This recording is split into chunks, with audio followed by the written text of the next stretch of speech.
Well, home for the holidays is looking a lot different in the age of COVID. Brody Carter is live with a look at how ongoing restrictions are creating new traditions. Good morning. Good morning to you, Mike. Many are debating whether or not public transportation is even worth it this year due to COVID-19. Others are actually choosing a less traditional holiday getaway. So we've got a closer look at the current holiday travel trends. Planes, trains, and public buses will be a lot lonelier this holiday travel season. When it comes to being home for the holidays, the numbers show that more people are switching to the good old-fashioned road trip. For the month of October, we had just under 145,000 passengers come through the door.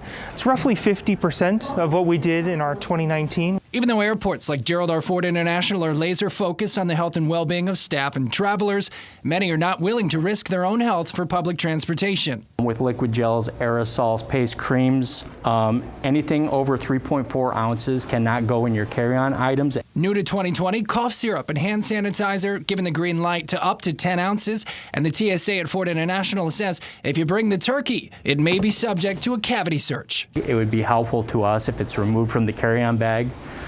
It'll just kind of expedite the process because we will still need to do some type of visual physical inspection of those items. For those who plan to travel, whether it's public transit or in a car, plan ahead and do your research. Travel gurus say knowing a given area's COVID restrictions is key in the age of Rona. That's on everything from should I travel to the next state, and if I do, will I have to quarantine upon arrival, to even things like should I eat at this restaurant and what to kind of expect at those places. Just make sure that you're verifying with the hotels prior to going and or car rental companies just to make sure that you are aware of where you're going.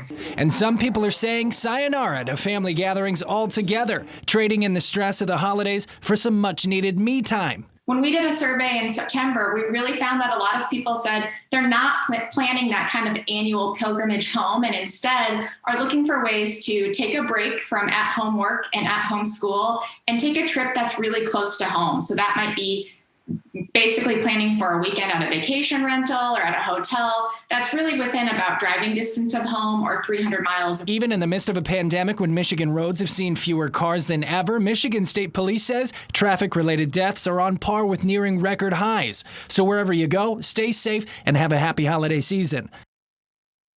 A much needed break sounds wonderful for the holiday season, getting away from this pandemic, but a few incentives to get you out the door and traveling again include thousands of frequent flyer miles from many airlines now, including free cancellations, which are becoming more common in this ongoing pandemic. Make sure to do your homework before you hit the road. I'm Brody Carter, Fox 17 News.